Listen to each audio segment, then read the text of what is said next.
Hello. Hello. Can you hear me? Is my voice coming through? Let me know if you can hear me. Just nod if you can hear me. Internet's a little shaky here today. Let's see where we go. All right.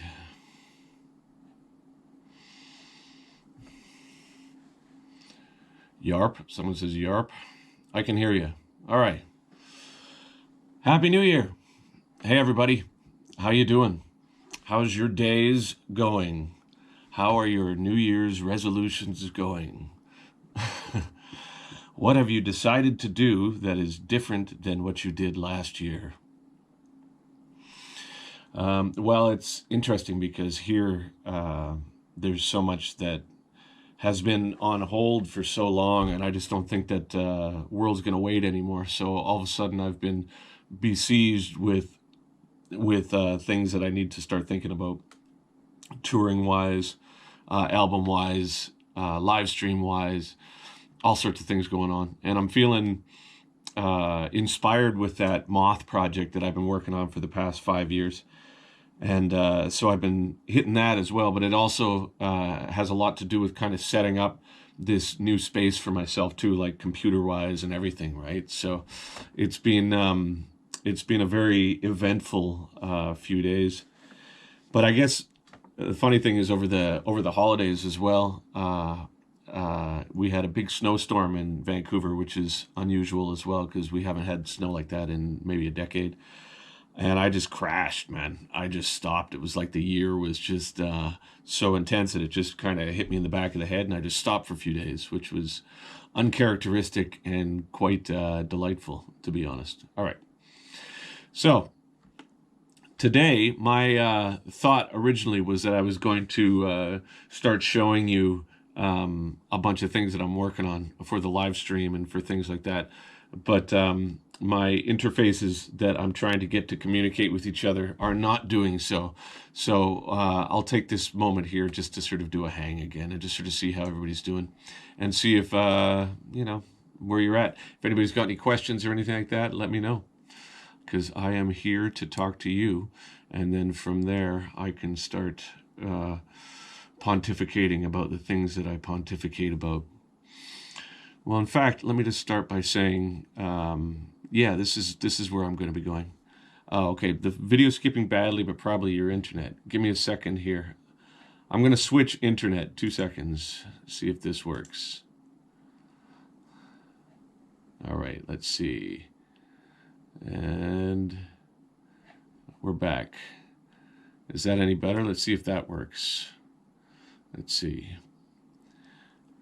Okay, so tell me if this is any better for the sake of my internet skipping.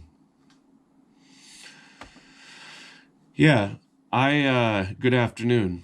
The studio's good. Yeah, it's getting started. You know, I've been working to try and get the Lightwork record done. I mixed it like crazy, but it wasn't right. So I am going to remix it. Okay, so note to self, that's the network to be on, right? Yeah, so for those of you who are just joining, good morning, Happy New Year. I was going to try and get some of the work that I've been doing to show you guys, but my interfaces are not playing ball. But I went like this and bam, so I'll give sort of a frame of mind where I'm at right now. I've been thinking about the Royal Albert Hall shows that are coming up in London and trying to figure out what the best thing to do with that is. My plans, I think, for the upcoming live stuff, depending on how it goes, I mean, God, it's just crazy. But apparently I'm booked from April through till 2050. So I've got to sort of wrap my head around it. The first thing I'm going to do is the Infinity live stream, and we're going to announce that on Friday.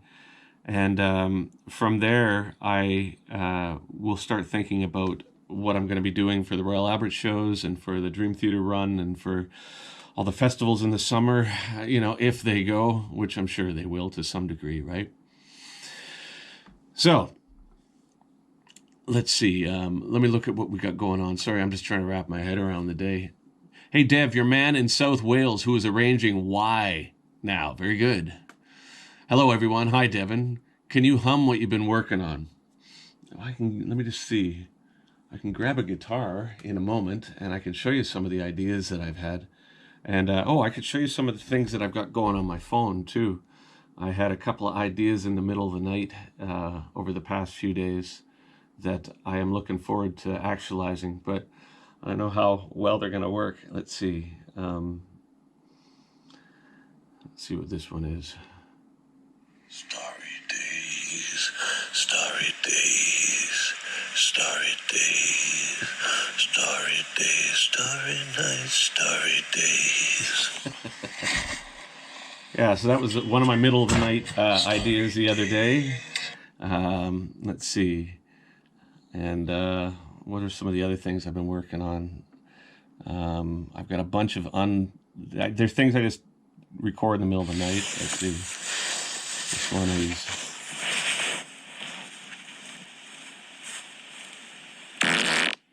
Okay, so that's a fart. Let's see, there's got to be some other ones here. Main riff.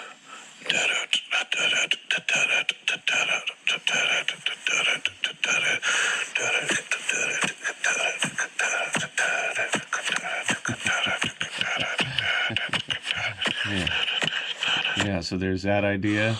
So I just wake up in the middle of the night and record the ideas I hear in the dream. I don't know. I don't know. All right, let's see what this one is.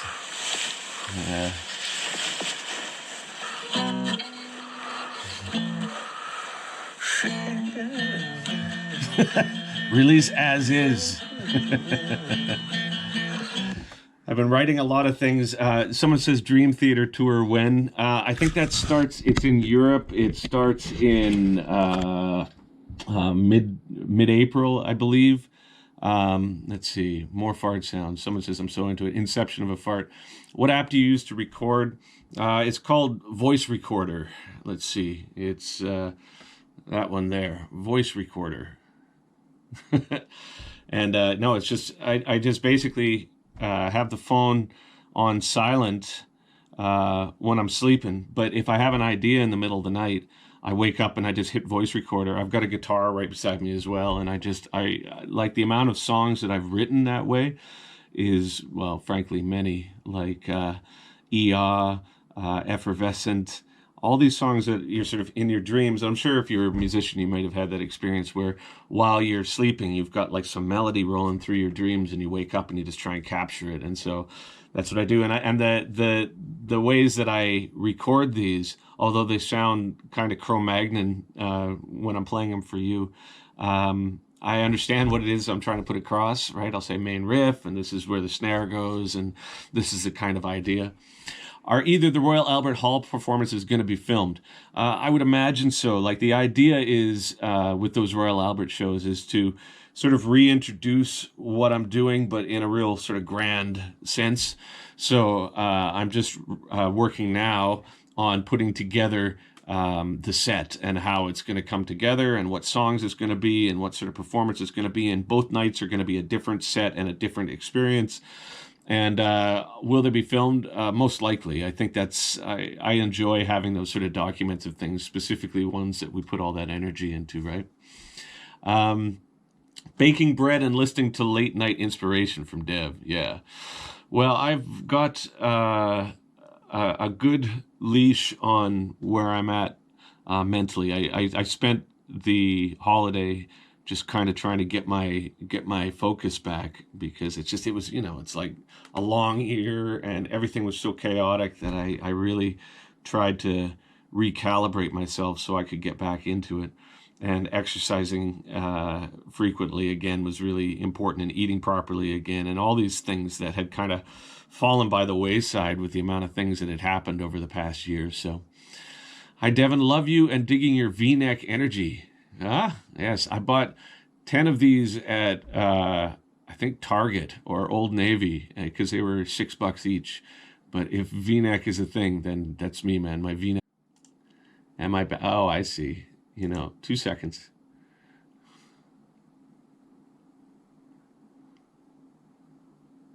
How's that? Now am I back? Oh.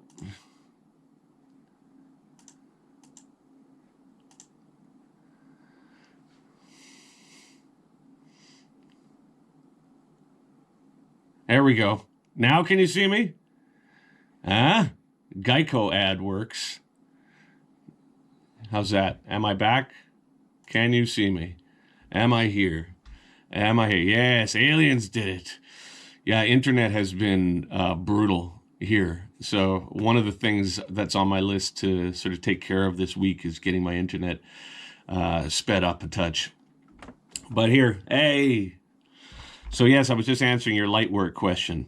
So basically, I've got the 2 shows at the Royal Albert, and then we have a show in Ireland and a show in Scotland. Then we've got a Dream Theater run, and then I've got festivals. But my plans of how I'm going to put forward the work from what's been going on recently and how it will be presented, I'm sort of wrapping my head around it right now, right? So let's see. Loud and clear. Cosmic radiation, someone says. Thanks for the puzzle. It turned my 2021 360 degrees. Most inspiring. You're so welcome. I'm hoping that the people who think it's just a load of bollocks have the patience for what's coming next. Your Infinity live stream going to be album playlist or the original planned album, including Star Child, etc.?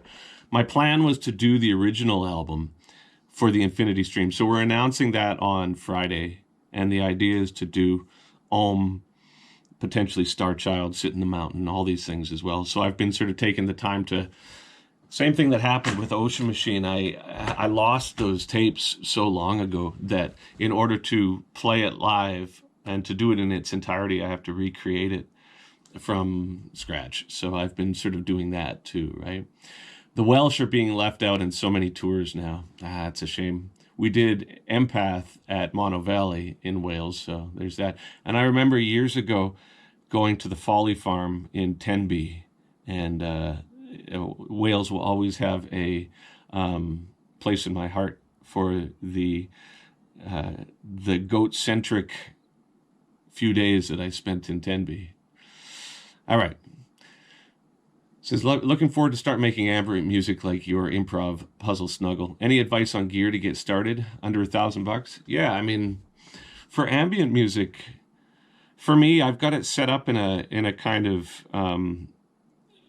interesting way, I feel. And what I did was, when I was doing puzzle and snuggle, because I knew it was going to be sort of a sideline from the other work that's been going on, I used equipment that I wasn't directly connected to. Like my main amplifier system is Axe-Effects, but Line 6 sent me a Helix, and I used that Helix as the ambient world for that, just because it was different. But I made myself a little platform. So there's a Helix, 2 stereo speakers, and then a Podcaster Pro, this thing that this company Rode sent me, RODE. And the reason why I like that is if you put an SD card into it, it's got 128 hours of recording time with I forget, it must be a 64 or 128 gig card. So it's unlimited amounts of time. And I run the stereo out of the Helix into the stereo in of the Podcaster Pro.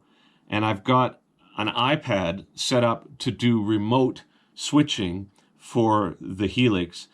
And it's just a free sort of third-party app somebody had made that basically sets it up so I've got the looper controls in a very easy to reach way, because I sit on the couch and I play, and then I've got an ambient pad set up that's essentially like a clean amplifier, and I would do the same. In fact, Axe-Effects just released a new update for their looper that solved a bunch of the problems that I was encountering during Snuggle. So, sorry, I'm rambling, but I'll tell you.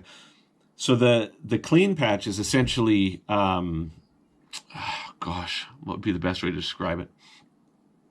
It's a like a Fender style amp into a mono delay that's very dark sounding, that is almost at 90% repeat.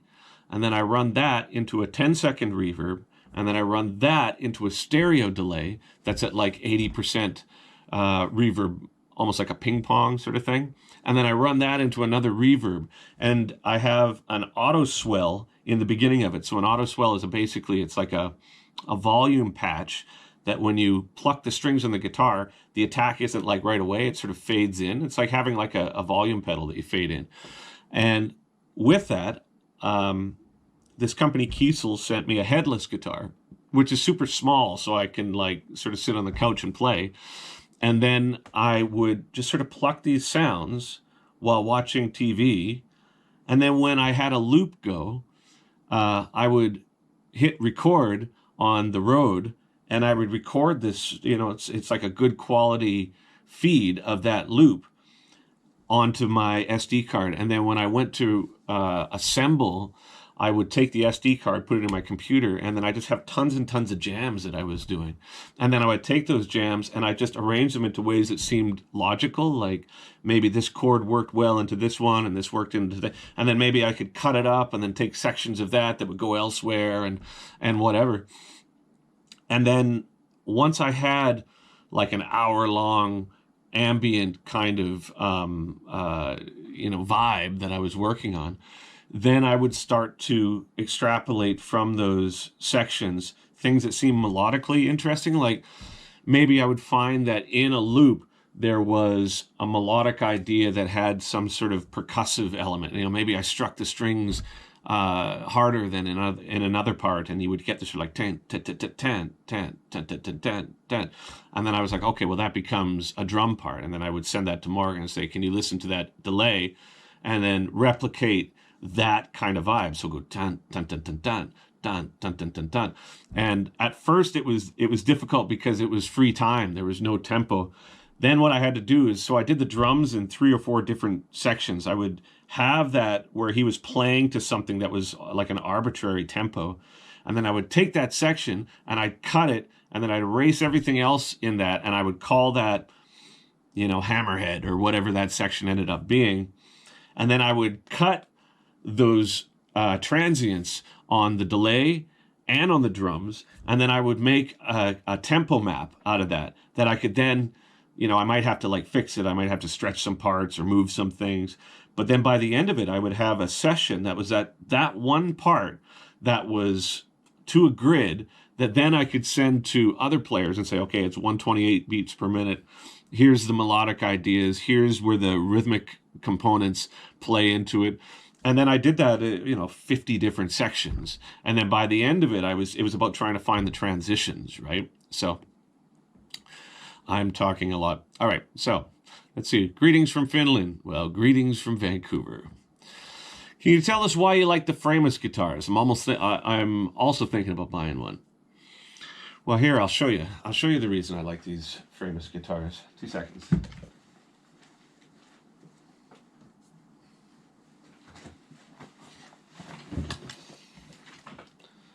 So I am a guitar fan, of course, right? Number one, they've got these fancy lights, which is great. And I tend to find that I like different guitars for different things, of course. But the frameless guitars are special to me because the attention to detail and the quality of them is just so, I don't know what the right word for it would even be, exquisite. They're just such high quality, and the attention to details. Like if you open up the back plates or anything, you see they're made out of wood, but if you open up the back plate and look at the internal workings of the guitar, like things that you wouldn't expect detail to be added to has detail added to it. So, the routing for where the back plate goes in has got these little rubber things on it. Just, they're really small things. Does that make a difference to the guitar? It makes a difference psychologically to me because it's the same sort of process that I do with my own work. If you were to solo the sessions that I am currently working on, whether or not it's Lightwork or Empath or The Moth or Puzzle or Terry, anything, you'll see that each little part that may play a reasonably inconsequential role in the articulation of the music, I've spent a ton of time on. So I've always been of the idea that it's the orchestration that makes sense when you're working, and that makes the details really become substantial. So if there's a melody in a song that I do, and if you solo it, chances are it's a really complete thought. So there may be horns and choirs and all sorts of things on little things that are just an addition to the song. And so with these guitars, I think that's the thing that I found most appealing about them from the offset, is that construction-wise, they do a similar thing.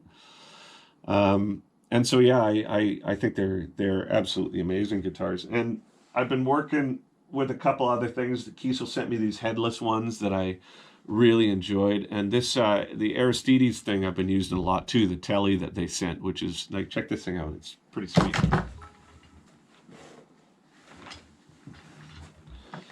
So I used this one at Bloodstock for the first time, and because I'm still, like, Framus is the main squeeze for me, but this is a great guitar, and I love the attention to detail of these sorts of things. It's kind of like an alien Telly in a way, and that's a composite guitar. So, I mean, the sound of it is a little different, but they're very dependable. And the Framus ones for me are still king of the heap, and I guess that's the reason I like them, right? Because the attention to detail reminds me of the same sort of thing, right? All right, they really are immaculate instruments, truly. Would you mind showing us how to play Where We Belong? Yeah, sure. So, what would be the best way to do that? I guess, here, give me a second. So what I will do, hang on, I gotta set this up. So, I'll take this here, and let's see. Unplug this, unplug this. This can go in here. All right, and then we could use, because the battery's dead on the Framus right now, I'll use this. But in order to make that happen, let's see. I can go, let's see. So the best way for me to do this, let's move Axe Effects, and then we'll run that out of that into there. And then this one needs to be unmuted. Let's see if this will work. Yeah! What do you know? All right, so let me just do this. And I will change this to a different thingy. Let's see. And this guy here.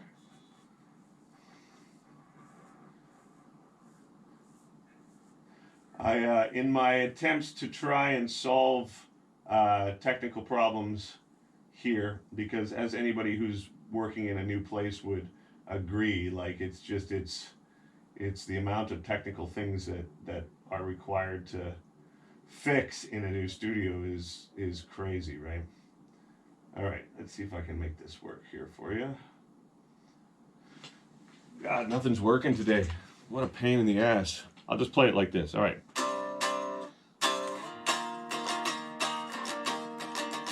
All right, so with Where We Belong, and basically all, like the majority of my work, you can find reoccurring themes, right? Even with the more complicated stuff.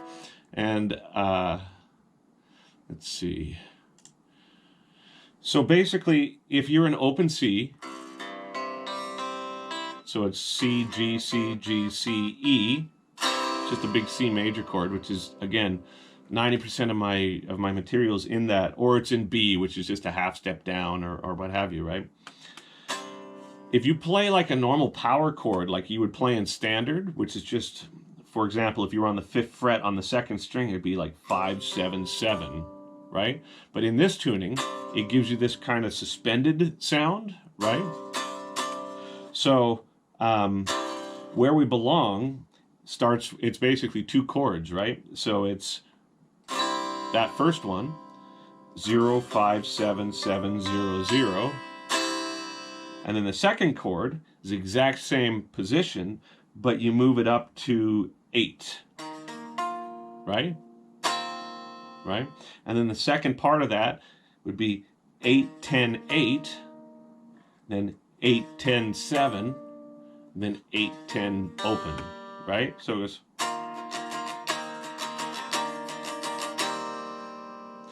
Run away, soon we will run away. Hearts grow fonder, I know what. That's it. What strings do I use? Yeah, everything's suspended with me. And I think up until recently, there's probably an analogy that you could draw from that. Like, like you don't want to commit. So if you suspend everything, it's like, you're always kind of like you're kind of being Switzerland on things. But I found that's changed a bit for me recently for whatever reason, right? All right. Let's see. No idea about the Debbie DT tour thing. Yeah, you know what? I just found out about it a while back too. But if you look up Devin Townsend Dream Theater, the dates are on there. It's about a month long, right? It should be cool, man. It's like I just got to think of the right set and. All right. Wasn't Where We Belong the first song you wrote for Epicloud? Was it? Yeah, I believe it was actually. So tomorrow, my idea is to start doing the podcast again and start talking. I'm going to go back and I'm going to do deconstruction again because there's a lot to talk about that one, and I didn't do it justice, right? So let's see. Would you ever work with Ryan again? He's a powerhouse drummer. Yeah, Ryan's a great drummer, man. We're good friends. It's all good. I think the thing with me and my work in general is I've been fortunate enough to work with fantastic people the whole time. There's nobody that I've worked with that I would have any qualms about working with again, of course. However, I have this thing that's in my head that I'm trying to achieve, and I haven't achieved it yet. So for me, it's about experimenting with players until I find the thing that I'm looking for. And maybe from the outside point of view, it wouldn't make any sense. You'd be like, I don't hear a difference, or I prefer this, or I prefer this. But for me, it's something that I'm searching for on an intrinsic level that I can't identify in terms of words. Like I can't tell you what it is that I'm looking for, but I'm going to keep searching until I find it, and that's it. And I think that that's the same thing with the reason why my work changes so much as well. It's not because I have any issues with anything that I've done. It's just that I'm like, I like searching, I like exploring, and I still haven't found what I'm looking for. Will you ever include SYL material in future North American shows? Been dreaming of hearing something from that. Yeah, yes, I will. I will absolutely do so. Like at this point, the career has been such that I've got so many different things that I've done, whether or not it's SYL or, accelerated evolution or empath or and trying to find, I think the thing is trying to find people that can do everything. Maybe that's what I'm looking for. I'm looking for people that can do everything perfectly. So we'll see. But the idea of doing that material all in one place is now my next step. So yes, when I do these next things, you'll be hearing it all. The puzzle was fantastic. Made the stuff in my brain make more sense and less fuzzy. Yeah, me too.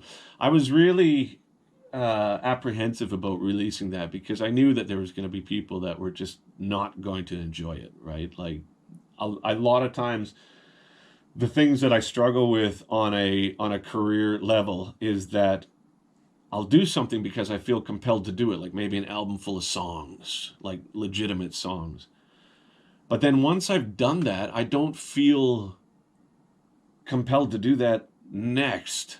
It makes like no sense to me to do the same thing again. It's not only does it not make sense to me, I do this because I love it, and it would just be it'd be tedious and not interesting for me. So I really spend a great deal of my creative energy between records trying to identify what the next step is asking to be. So what that can mean is vomiting forth dozens and dozens and dozens of songs, which is what I typically do. I just write and I write and I write and I write. And then within that, I will eventually stumble across something that seems to um, spark joy. And then from there, I start to accumulate the momentum of what that next thing wants to be based on feeling it out. I'm like, okay, what about that song is identifying where I'm at right now? Is it the complexity? Is it the simplicity? Is it the melodicism? Is it the guitar sound? Whatever. And then I start to piece together all the things that make it uh, um, that I can start to feel. What about that piece is alluring to me? And then maybe it's like the aesthetic, maybe it's the sound, maybe it's the reverb, maybe it's the melodic content, maybe it's a suspended chord, whatever it is, right? And then the big scheming part of the process comes from thinking, okay, well, who would be appropriate for this? Like what players and what aesthetic and what sound and what is it that it's trying to say ultimately, and what should the artwork be, and what should the font be, and all these things. And I don't even know why I started talking about that, but I did. So, yeah. Yeah, I love the puzzle. Definitely not for everyone, so I'm careful who I recommend it to. Yeah, well, me too. That's why we didn't do a big commercial release. That's why we didn't do like a interview campaign or ads or anything like this, because the idea of the puzzle was something that was really compelling to me and something that I really felt I needed to do. And it wasn't until the final stages of it that I recognized that in a lot of ways the reasons why I needed to do it were that it cleared the way for me to make sense of a fundamentally chaotic period, right? So by articulating the randomness of it and the sort of ADD nature of puzzle, which, you know, if we have been human beings over the past couple of years, we will certainly recognize is a big part of what we're besieged with every day. It's like soundbite, clickbait, you know, ba ba ba ba ba ba ba ba ba. And so, in lieu of that becoming overwhelming and starting to feel like you know, you're sucked into that void of perpetual negative chaos, I decided to get it out of my system and make an analogy for it, and then through that analogy try and find some sort of creative conclusion that, although was difficult, resulted in the Snuggle album. And then once that was done, all of a sudden my creative uh, gosh coppers, whatever the term is, coffers, was full of songs again. And I think had I not done that, it wouldn't have happened that way. That chaos would have just leached into everything. So by doing it and by putting the amount of effort into it that I did, like, you know, orchestras and choirs and all that stuff on Puzzle, it made sense to release it. And it made sense to do it not in a big way, but it also made sense to do it in a very limited way, right? Like with the box set and everything, which I realize that some of you haven't gotten, but there is only 1,000, and you will get it. You will get it, and then after that's done, that's it, right? So I think that's going to be a very cool little piece, right? All right. Quarantine has brought out something new from everyone. I definitely get where Puzzle's going. Thank you. Love your music. Keep on going. I would love to see Kingdom and Deadhead someday. Yes, you certainly shall, right? Okay, let's see. How do I pause this How do I pause this chat? I always forget. So it says slow mode. I don't want slow mode. Okay. Oh, slow mode? I don't know how this fucking shit works. All right. Okay, let's see. Maybe that's just I wonder if how can it stop? Chat pause due to scroll. Yeah. All right. The puzzle to me was like shuffle and reset, and Snuggles gave the calm from the storm. Yeah. I just found out produced the new 4-stroke Baron record. It's got a massive mix. I'd love to hear from you. I didn't produce it. I just mixed it. And I like it. I think that's cool. Puzzle is like a big pizza full of the max veggies as possible. Yeah, there's a lot of meat on there too, I'm afraid. Will you ever release any more fractal presets? Some from your live sound, perhaps? You know, it's funny. It's like on the list of the workload right now that I am currently wading through are a lot of sort of gear related things. So I've been talking to the neural people for a while, and we're supposedly going to be making a preset set with them. They did the Petrucci one, and they did a bunch of ones. But I've got some very specific things that I want to achieve, and I'm hoping that I can achieve that with them. If I can, then the idea is to put all the sounds into that. And if I can't, then I will find another avenue to get it to you, for sure. Let's see. That's one thing about being a musician composer. You can go so many ways in your musical career. You can go from metal to hip hop to bluegrass, or you can go the Yngwie Malmsteen route and everything in between. Man, I don't know if I can do the Yngwie Malmsteen routine. I can just do my one sweep arpeggio, and then that's it for that, right? All right. Is Snuggles a partner to Puzzle, or is Puzzle the partner to Snuggles? Well, if any of you have been in a relationship or a marriage, you will know that it is both and either, depending on how one wakes up, right? Is the term light work similar to the definition to the concept of shadow work, the Jungian idea of bringing conscious awareness to repressed aspects of our personalities? Perhaps. I mean, I think light work was... I think there's a lot of things that is meant to be. That's why the octopus, you know, many hands make light work, many tentacles make light work. I don't know. But there's also something else there that I'm still trying to figure out, to be honest. And then once I'll have a much better explanation of what the conceptual aspects of light work are about. I do know what the moth is about, though, and that's the one that I'm kind of next in line, right? Dev, I believe you got a Loner Prestige acoustic for light work. How has it served you? Yeah, if this is the person whose guitar that is, the guys at Prestige sent me a mail last week that I am now recognizing through this chat that I haven't answered. And if it is, it served me great, and I recorded light work with your guitar. So I will now make a note to contact Prestige, and return the guitar. And yeah, we'll take some, well, not even take some photos. A lot of photos were taken of the session, and so you'll see your guitar in the session. Thank you for the loaner. All right. Is creating music and art for you therapeutic for your anxiety? Sometimes I have a hard time navigating my panic and anxiety. What techniques do you use to ground yourself while being in an anxious episode? Music and art is both therapeutic and simultaneously anxiety provoking.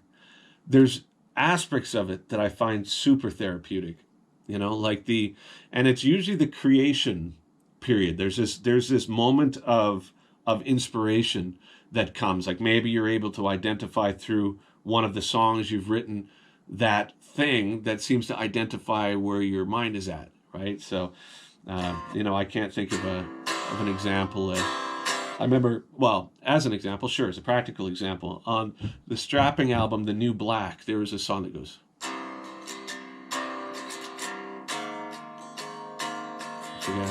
I know why I fall all the time I'm falling. You won't, I've been right here waiting. That was an example of, at that particular point in my life, that riff was like, oh, okay, I get it. I know what this record's about now. Okay. So that was the one that started that. And there's a real sense of liberation when that part of the process happens. And therapy, where you're like, I get it. I understand it clears my inability to see what's going on to a point where through that riff, I can figure out what it is. But then the part that becomes anxiety is, And I can't say I'm a perfectionist because I think I'm at least aware enough to know that that's a dead end trap. But I want things to feel right.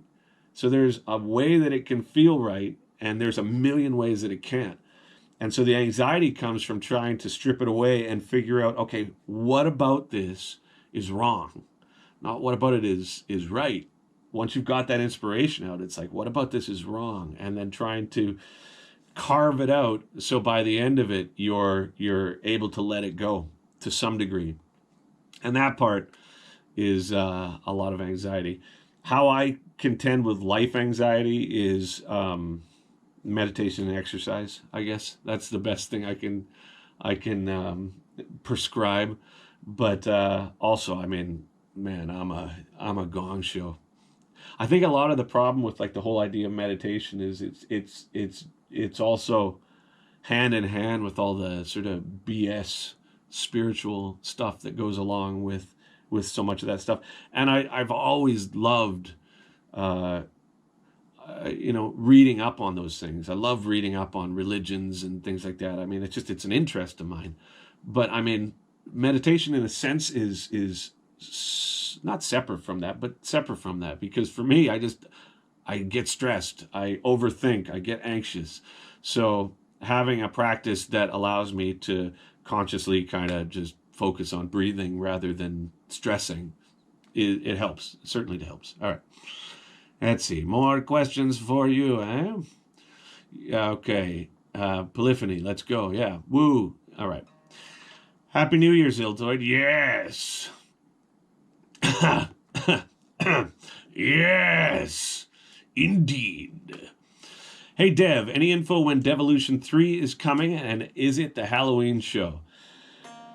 Ah, yes, Devolution 3. So I started mixing last year a live concert that I did with the Empath Volume 1 band, the one that toured America. So I was mixing a show from Boston, a show from Montreal, and that was part of what we were going to do for Devolution Part 3.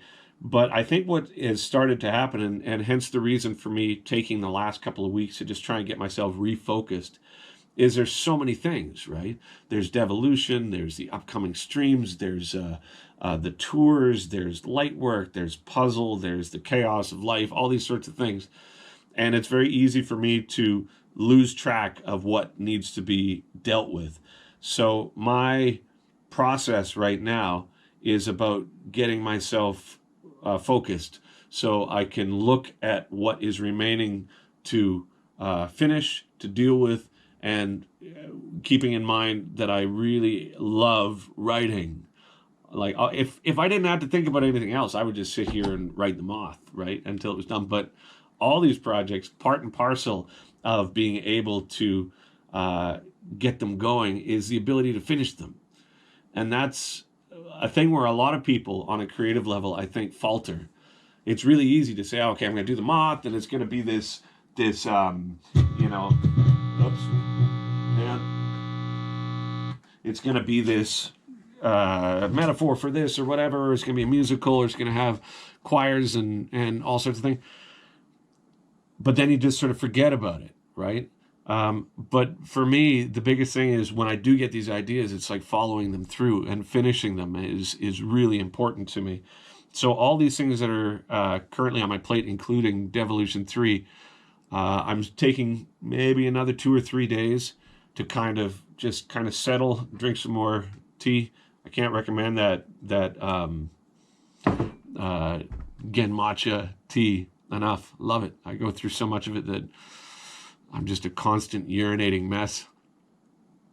But then after that, I should have a much better focus on where things are going to be going. I've noticed you sometimes reuse parts of your own songs and other songs. For example, the Everyone Knows in Monuments Animals. Were you inspired by Zappa in that way? I don't think directly, no.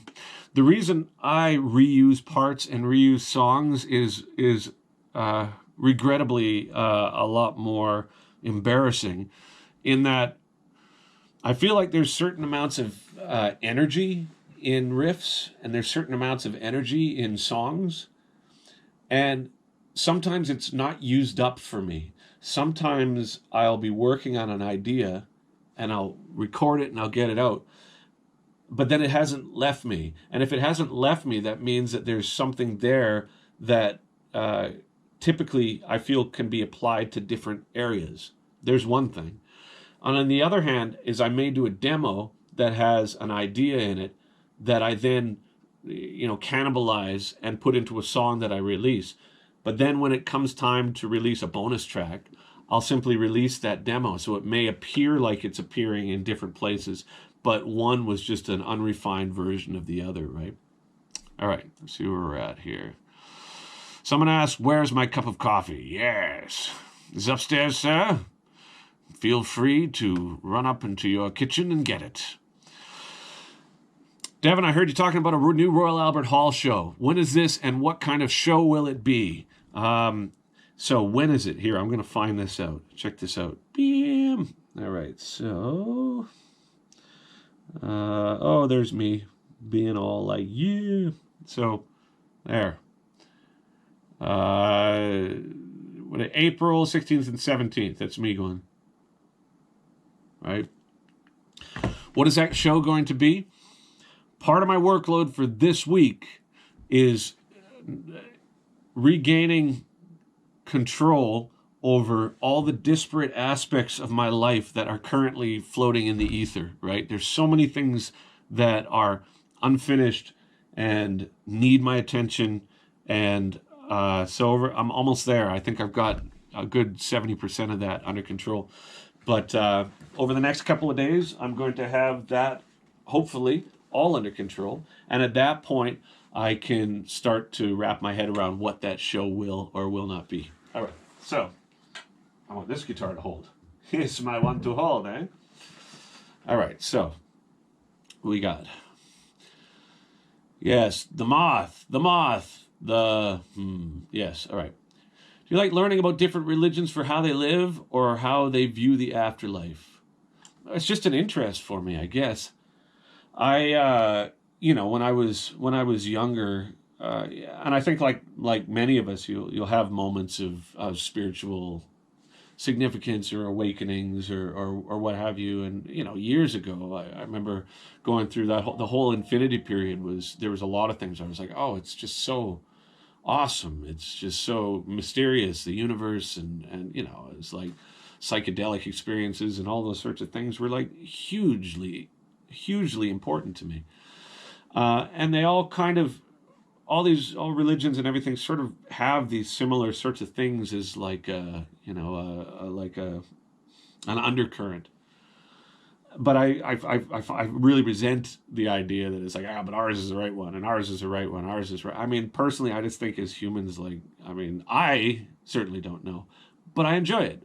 And I enjoy the idea of it because, I don't know, I like numbers, I like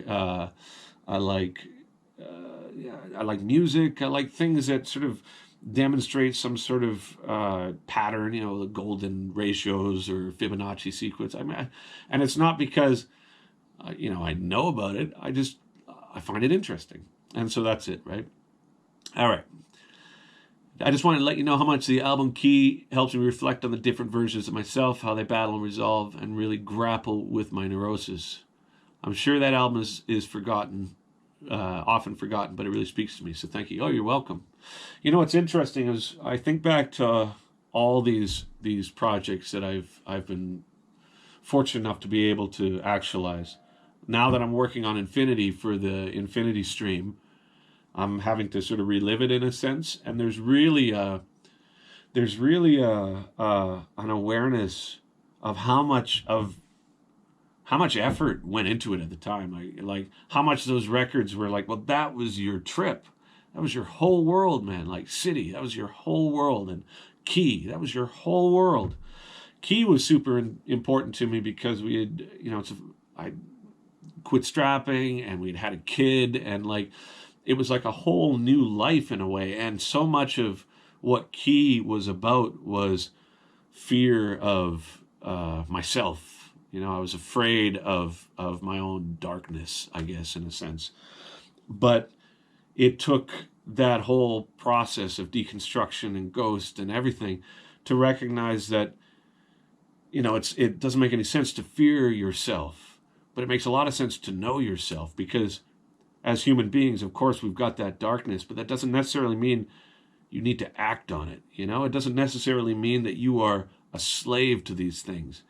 But the way that I found during Key that it had control over me was my lack of desire to look at it, the lack of my desire to say, yeah, well, maybe you are like this.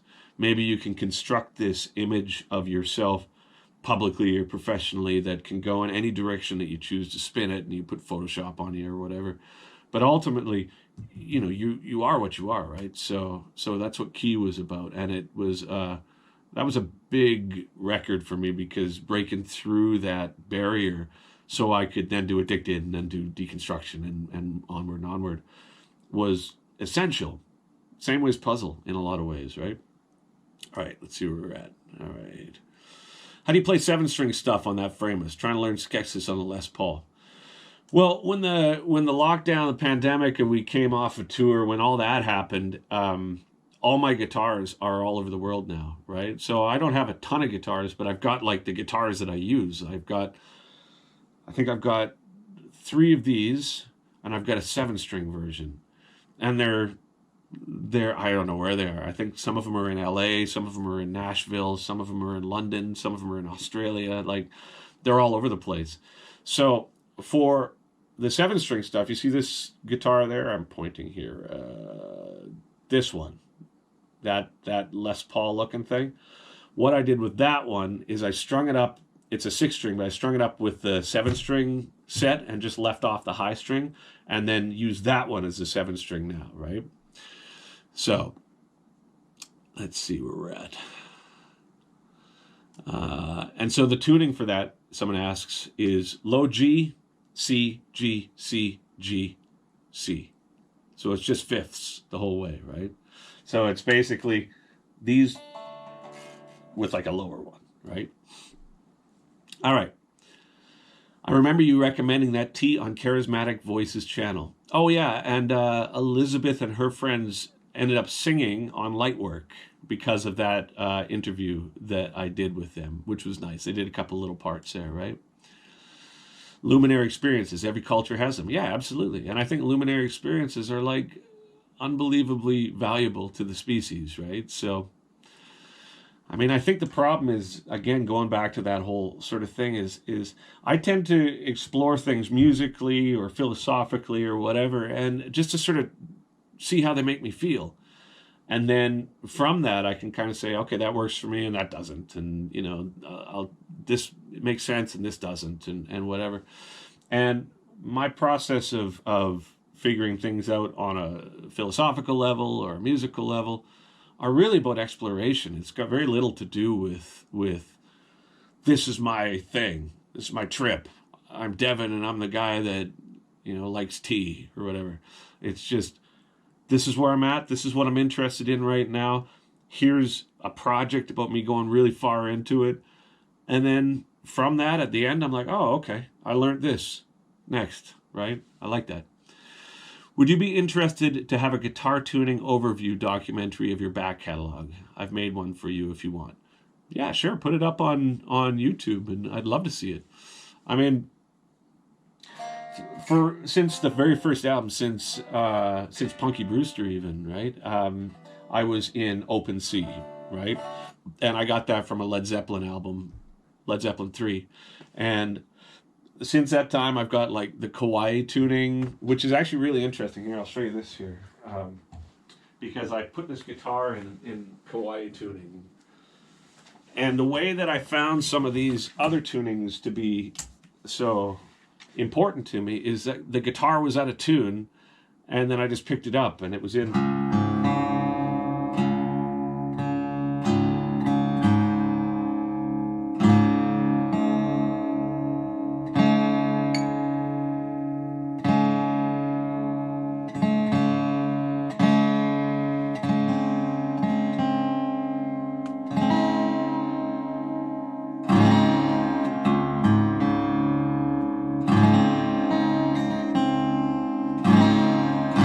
That's the Kawaii tuning, yeah. That's it. I I should actually tune it with a tuner here. Give me a second. All right. But I think I'll tell you now that I'm looking at the tuner what it is. So it's oh shit, we're way flat here. Right. D.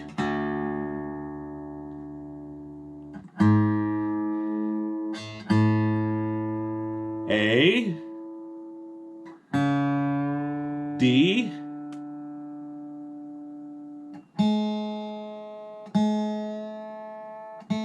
A.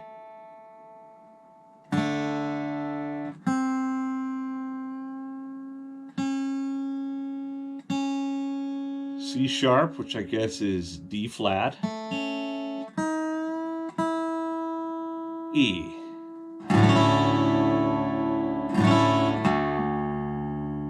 D. Sorry, guys.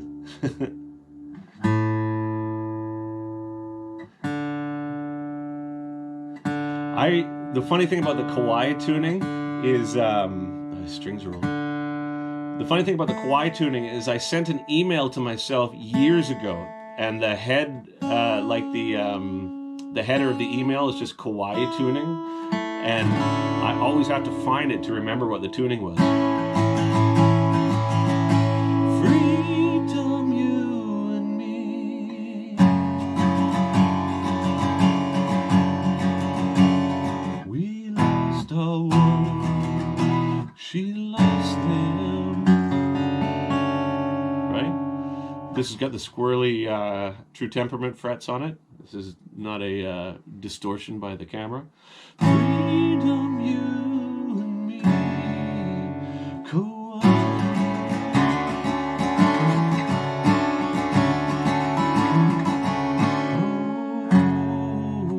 That's just 4/4 open, open, open, and then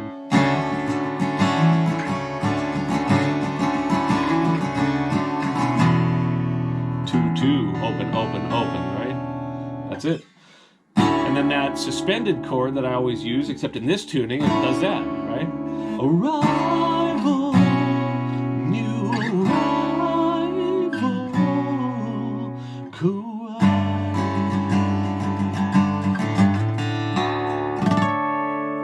So that's that tuning.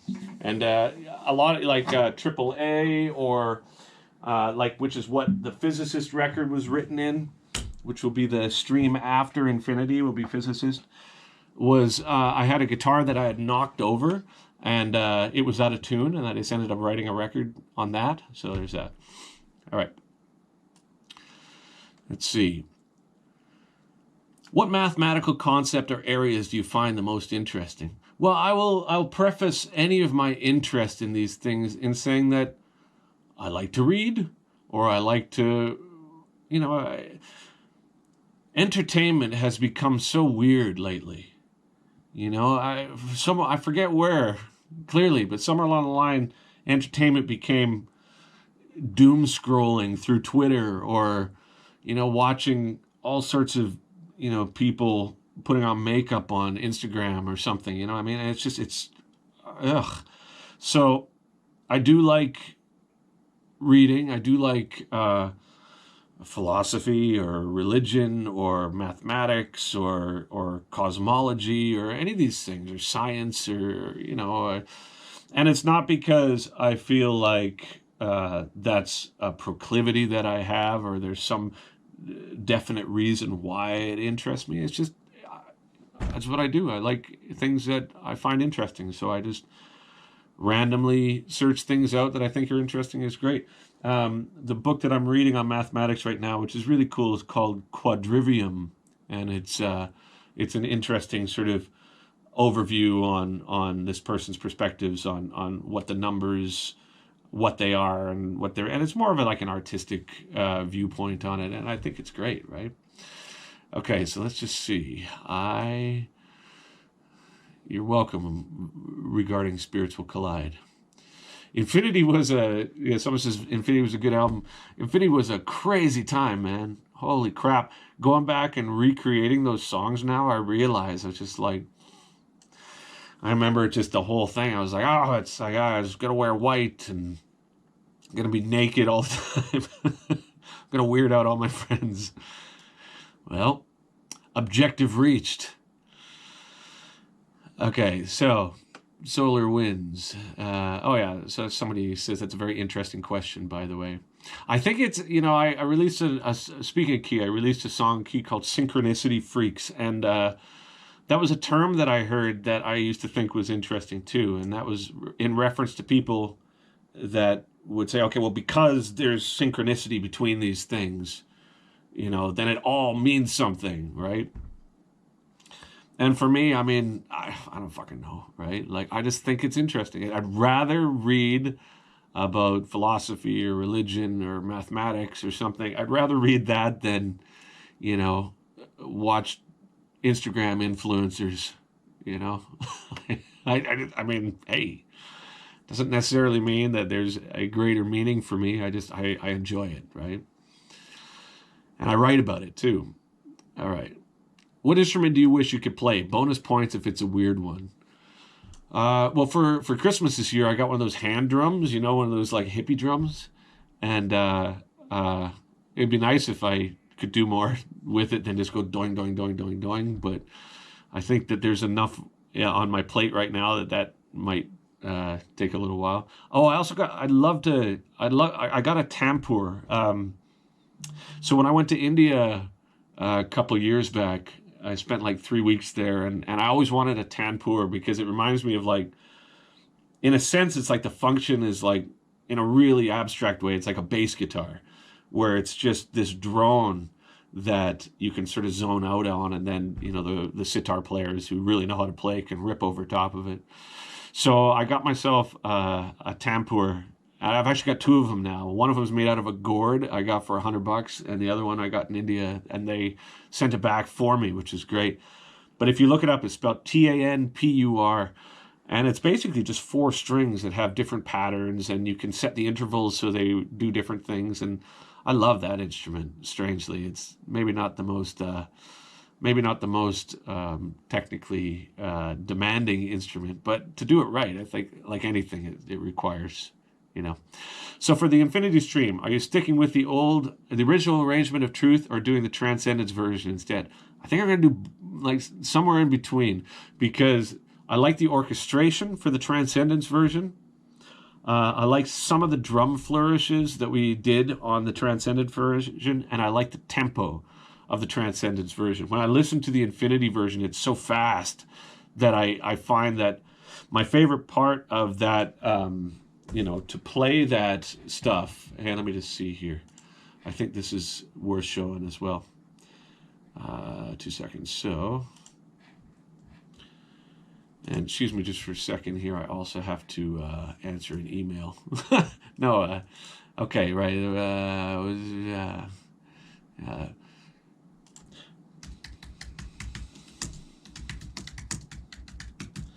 Yes, so that's me multitasking. So with the Infinity song, I'll show you this.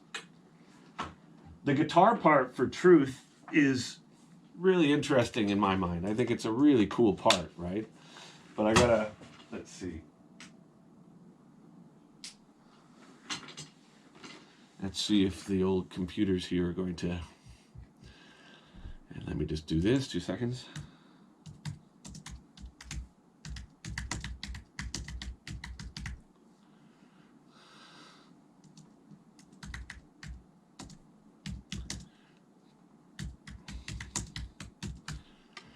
Okay, so where are we here? There, it's connected. Great.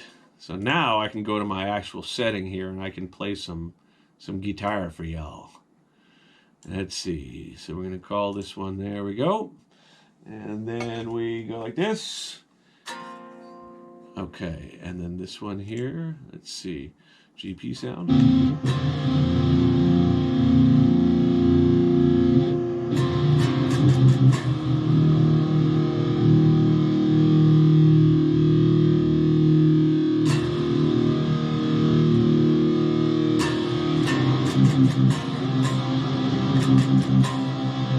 So the chords in Infinity that I just loved it so much was like, because usually with this tuning, this is an octave, right? Like you do like 8 and then miss a string and then 8, right? or 4 whatever, right? So the easier way to play the intro to Truth is just like that, where you go.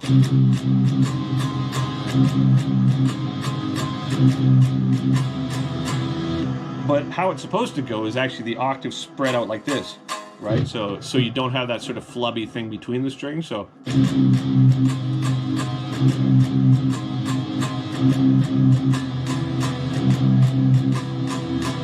and then the next chord, which I thought was great too, is just 4 4 6, and then 4 4 8.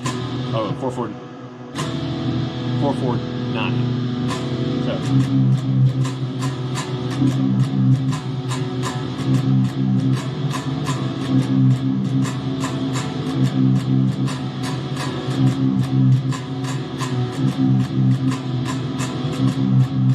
Right? And then the next verse is that.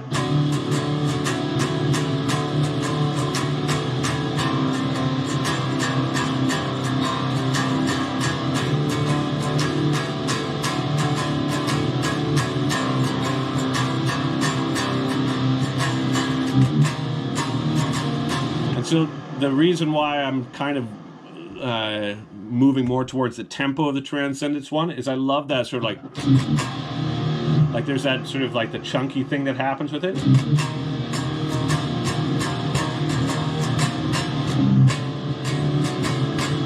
And when it's too fast, it's like,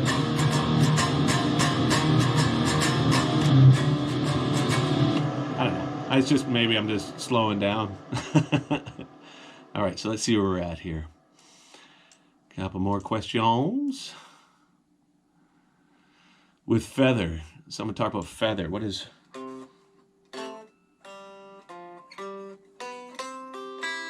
Yeah, that was feather, isn't it? All my stuff is so easy. It's like really, I mean, there's a couple things, I guess, you know, like the deconstruction stuff or whatever, and some empath is difficult, but I don't know. So feather is basically 5 7 open on the top 3 strings, right? From the G, C, E. It's just 4 7 open. And then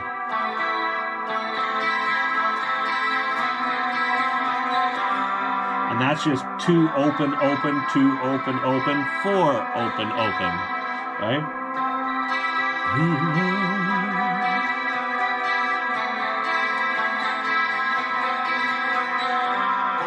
And then the next one, it's 4 7 open, but just a string down. Oh, sorry.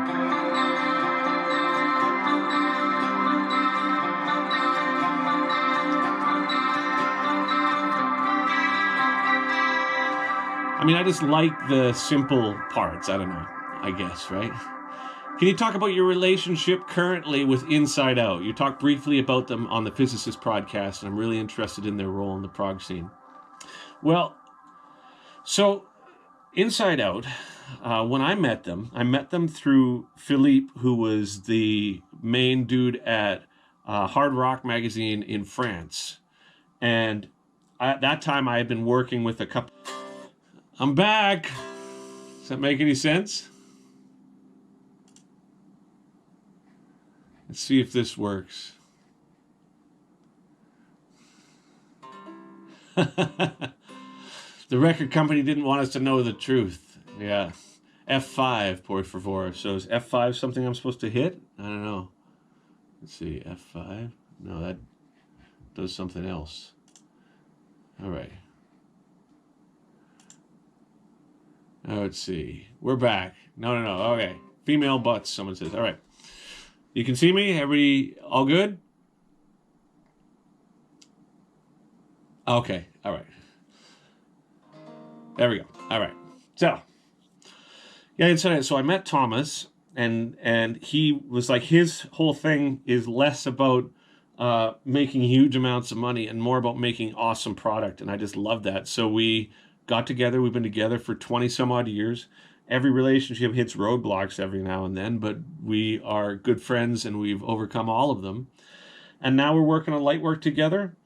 He let me do the puzzle on my own. And we'll see what happens with the Moth, right? Because that's a whole other thing, right? But Inside Out is a fantastic label. They've been nothing but great, and I really am fortunate to be with them, right? Do you know why Martin Axelrod left Opeth? I do not. I have no idea. Dev, what are you most excited for in 2022? Let me think. What am I most excited for this year?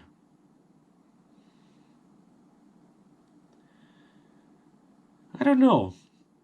My knee-jerk reaction is I'm excited to move forward, because it has been like stagnant for many of us for a long time. And although I've been working a lot, I really do like to participate with an audience. And touring is a hard job, but I do like playing for people. So I look forward to that, maybe, in a sense. You're working with Infinity. That album had such an impact on me. It stopped deal with life, I think. It still does. Whenever I listen to it, I feel rejuvenated. Nice. Sometimes I do. Sometimes I feel like, God, that is a difficult period, man. Still got your EVH Wolfgang special? That's a long time ago I seen it. No. I sold that to a buddy. I know you said that big flying V with the smoke machine is in the UK or Europe sometime. Yeah. So Frederick from Meshuggah is a buddy of mine, and we've been friends for years. And he opened up a studio in Stockholm. That's like super intense. Like if you get a chance to see Fred's studio, it's pretty awesome. And he's always sort of fetishized that V because he loves flying Vs. So because it was in Europe, I sent it there, and so he can hang it up in his studio. So if you go to Fred's studio, it's there. Okay, let's see where we're at here. Key is the quietest heavy metal album yet ever. Yeah, well, Baby was asleep. I had to keep him. I had to do that. Elizabeth is on light work. Yes, she is. Her and a couple of her friends.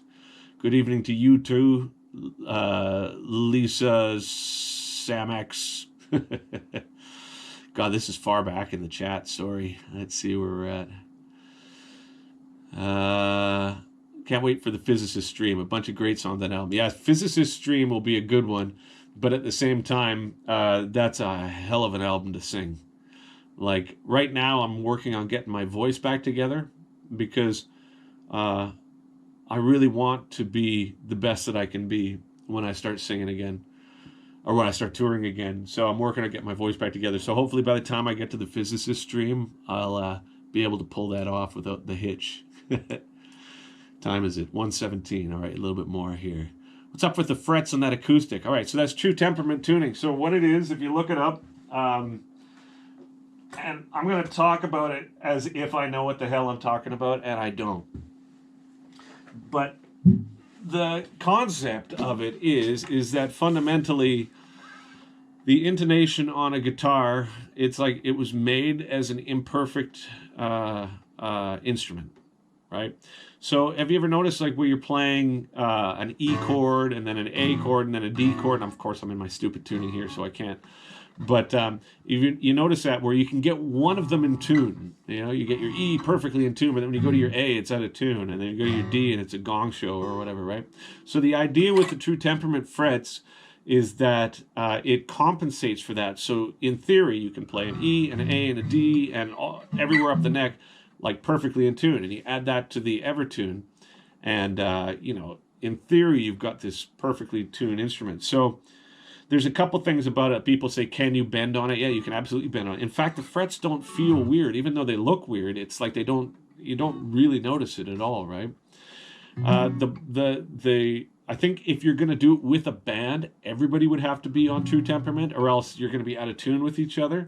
But I really like it for studio work, specifically for writing the Moth, because I can have my guitar really in tune with a synth, like all the way up and down the neck, right? So Framus, the next Stormbender guitar that we're having made for the Lightwork album is going to be true temperament as well. So we'll see how that plays out, right? Okay, a couple more questions, then I got to bugger off. Okay. Are you excited to listen to the new Porcupine Tree? I think they're super talented, but it's never really been my bag. Um, let's see.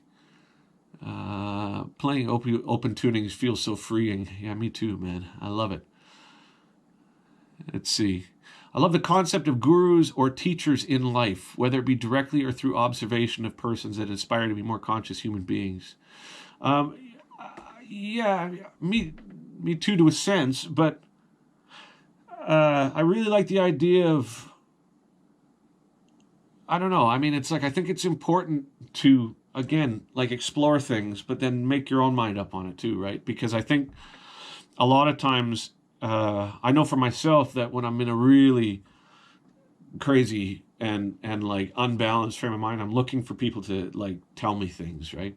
But I find that for me, I do appreciate being able to be forced in a lot of sense to sort of make my own mind up on things. Look up Krishnamurti. I think he's really interesting. His voice drives me crazy though. It drives me bananas listening to him. But I think a lot of what he says is interesting. So maybe read a book by him. I think he's interesting too, right? But I mean, again, we're all just like trying to figure out life, right? And I think that I'm suspicious of people who tell me that they got it figured out that say that.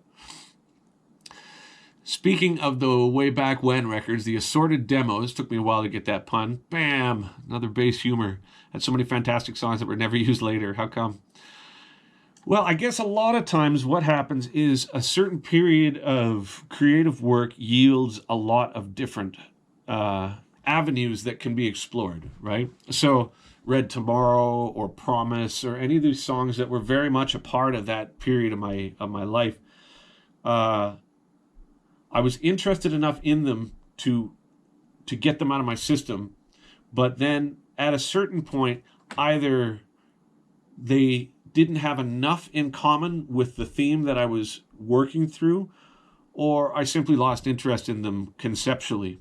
It doesn't necessarily mean that they're bad songs. In some senses, I think a lot of those demos may be better than a lot of the material that ends up on the album, but the concept of the album is more important to me than the individual songs. And the reason why it's more important to me is because it helps me figure things out for myself, right? Like, if not even figure things out, just like see things more clearly.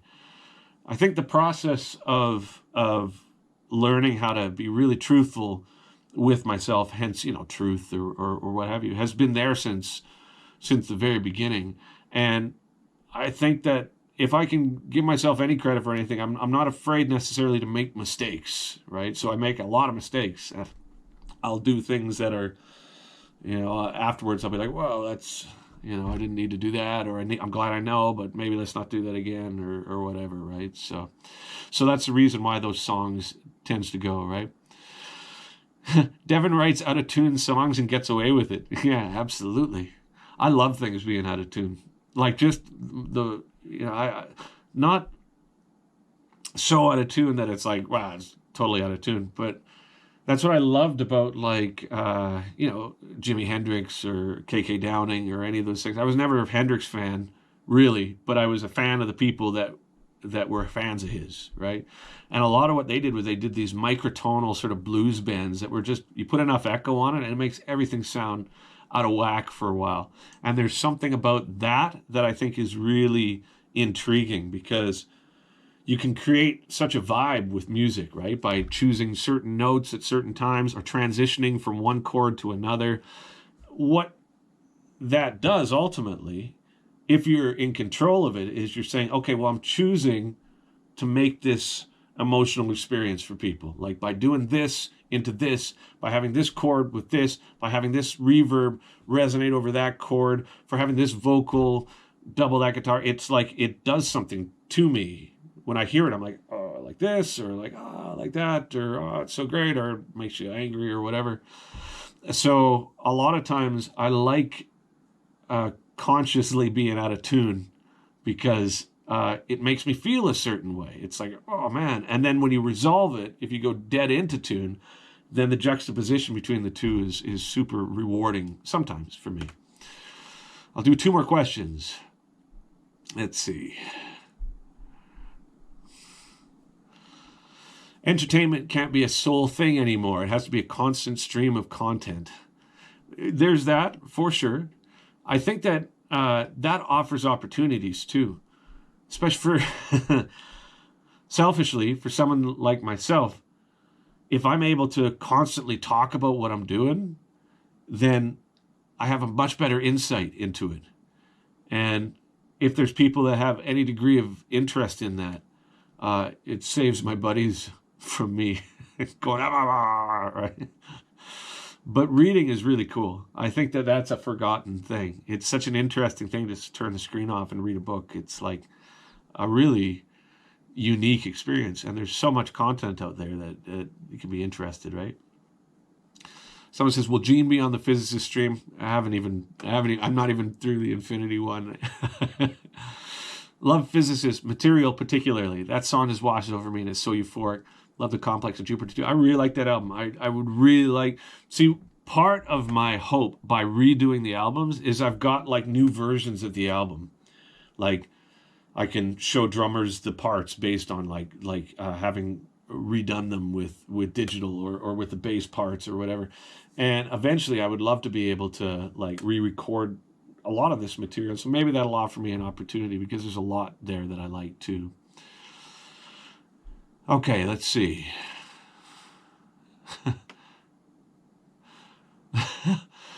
Twitter was hard when COVID started. People took almost sexual pleasure out of describing how bad things are without offering any hope or help. Didn't feel healthy to read much of it. I can't argue with that, man. Someone says, I've been to a Sixth temple. Are you talking about Sikh temple or are you talking about like the band Sixth? Because if they've got a temple, then I'm going to say James is at the top of it. He's a good bass player. James, who we had for the Bloodstock show, man, that guy's a good bass player, man, and a good dude, too. All right. Are you aware of the similarities between your music and Jacob Collier's? No, because I think he really knows what he's doing. I just keep fucking around until it doesn't irritate me anymore. I think that's a much different approach. How does one approximate the GP100 sound? I'm going to get it to you. I promise I'll get it to you. I'm just going to figure out which platform it makes the most sense to do it on, right? Like who's going to do it correctly. There's one thing to do it. Let me think about it still. I'm still thinking about it. Okay. Do you mind sharing details about your GP100 Echo sound? Sure. Okay, I can do that at least. Here, I'll show you it. Okay, let me see. This is the last thing I'll do is I'll show you what I've done on the Axe effects so you can see what the GP100 sound is. And then I will bugger off for the day and we can look at it. Okay, so let me see. So if I do this, will this allow me to show you guys? Watch me figure it out real time. Bam, new scene. How about this? Hey, can you hear me still? Can you hear me? Let's see. Let's see. Okay, yeah. Okay, there we go. All right. So this is my main patch that I use for everything, right? So I've got a cab sim for my own thing that I made. This is the cab that I made. This chain here in the middle is the GP100 sound. So I've got my pitch or a wah prior to it. I got a compressor, right? Here's a compressor. Then I go into a drive to get a real sort of squishy sound. The amp, which isn't on because it's bypassed right now, but this would be, actually, let's go to the GP sound here, just so we know what we're doing. Okay. So the amp here is a 5153, right? Not a whole lot of low end on there. But then I made an IR called The Sound, which is a IR of a preamp and a power amp that we've made that I'm still refining. Then I go into a volume so I can bring it in and out so that the dry signal can stay. Then I've got a pitch that's an octave up. That's just like 14%. I've got a delay, 226 milliseconds, ping pong, right? So it's back and forth. Feedback, 88%. And the reverb, 8 seconds. There you go. There you go. if you try that, you'll be in the ballpark right away. All right, so now I go back to this. All right, so guys, pleasure to talk to you again. I'll be back next week, and wish me luck trying to get everything focused here, because I've got so many things to try and organize, and I've got a lot of things in mind for you, and I'm really, really happy with a lot of what's going on. Man, I gotta tell you, puzzle was a super cathartic, bizarre thing. Lightwork is really, they're songs. Like, if you like the Kingdom side or Deadhead side of what I do, I mean, it's like that, right? But the Moth, that's going to be something else, man. That's going to be the thing that I think I'm more excited about than almost anything in my career that I've done, because it's just it's a free for all, and with utmost, like no expenses spared. Like, to do it the way that I want to do it is going to be really weird music. You guys take care of yourself. Happy New Year. The Infinity stream, Infinity in its entirety, will be, I believe, the first Saturday of February. So it's coming up in a month or so. It's going to be a combination of the Infinity record and the Infinity EP. It will be on the same platform that we used for the Ocean Machine stream, which I think worked really well. Everything regarding that will be with you on Friday. They're just trying to get that all set up. The Royal Albert Hall shows in London are April 16th and 17th. Figuring out the content for that. By the week's end, I should be able to relegate a certain amount of real estate in my brain to think about that. Then there's a Dream Theater tour. There's the festivals. Lightwork now comes out in September. I love doing what I do. Thank you so much for the support. I hope you have a great day. And like somebody had said here about the misery that is constantly sort of thrown at us with Twitter and Instagram and all this shit. Just, if I could suggest anything, it's just like, if you can put effort into not letting that shit drive your life, then I think we can all do things for each other, artistically, personally, that really helps. And I think the best way that we can help each other is by being strong in the face of relentless negativity, and just pound through this stuff, man. Get yourself healthy mentally, physically, to the best way that you can. Drink water, and don't let the bastards grind us down, right? I'll see you next week. You guys take great care of yourselves. Thank you so much yet again. And I'll see you Friday for the Infinity stream. I'm going to do the deconstruction podcast for tomorrow to try and talk about that one, get back on track with that. And all my love. See you soon.